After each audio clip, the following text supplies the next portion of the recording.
What percent funded could be a misleading HOA metric?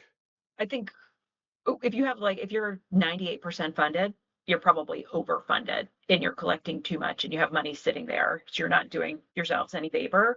And I think there are very often times where adequate funding is more like 40% funded. So that seems terrifying, and you think you're in horrible shape and at risk of all these special assessments, and it's actually fine and adequately funded. So um, I think until you do the cash flow, it's hard to say what is proper funding.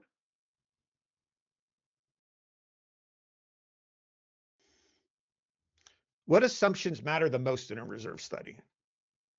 Ooh, good question. And I think it's the ownership responsibility. Truly, what is the association responsible for?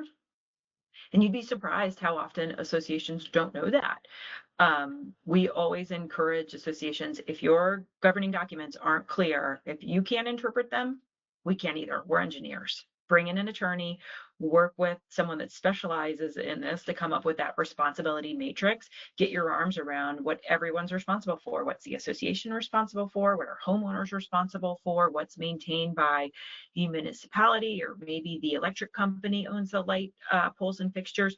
Really get your arms around that.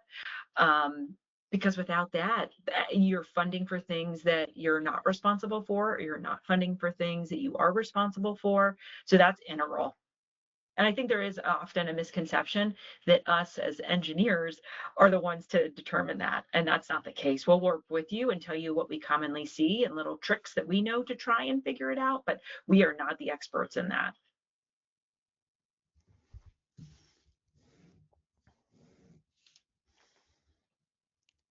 What economic cycles affect reserve planning?